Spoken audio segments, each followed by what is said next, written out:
to the weekly markets update. I'm Marita Garishvili, investment consultant at Kamak Retirement Group. Today we are recapping what moved the markets during the week from June 15th to June 19th. Stock prices pushed marginally higher this week, with the S&P 500 index up by 1.8%. The gains were powered by some encouraging economic news, as well as increased calls for more stimulus.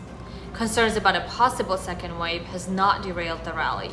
However, S&P 500 index appears to be consolidating after its sharp snapback since the late March lows. Risk assets soared after the Federal Reserve announced it will start buying eligible individual corporate bonds, in addition to corporate exchange-traded funds they are already purchasing.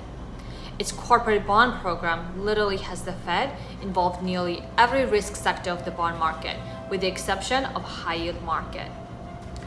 Mortgage rates also hit historical lows.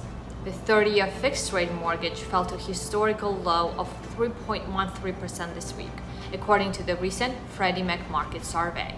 Due to sharply lower mortgage rates, there has been a wave of refinancing activity, as well as new applications for new home purchases in recent weeks.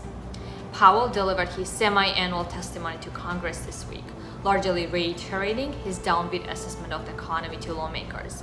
Powell implied that Congress might need to provide additional fiscal support to ensure the economy remains on a path to a sustainable recovery. 1.5 million workers applied for unemployment benefits this week, a gradual improvement since the worst of the pandemic-related layoffs. Those currently receiving benefits remain unchanged at 20.5 million. The stable level of continuing claims suggests that new rounds of layoffs are being offset by employers being furloughed workers back to work. Retail sales rose for the first time in 3 months, a sign that the economy is on the mend as states ease stay-at-home restrictions. While encouraging news, retail sales remain significantly below where they were a year ago. Volatility remains elevated.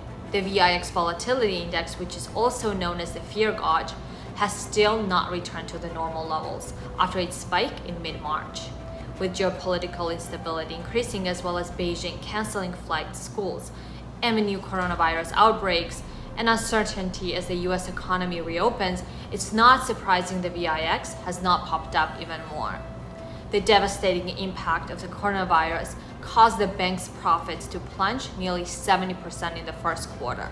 With unemployment skyrocketing and more Americans falling behind on their credit card, auto loans, and mortgages, banks have aggressively wrote off delinquent debt and set aside billions of dollars to guard against the further losses. The Federal Deposit Insurance Company also, its data showed a slight increase in number of problem banks it monitors. Thank you for watching. For more questions, please visit kamakretirement.com.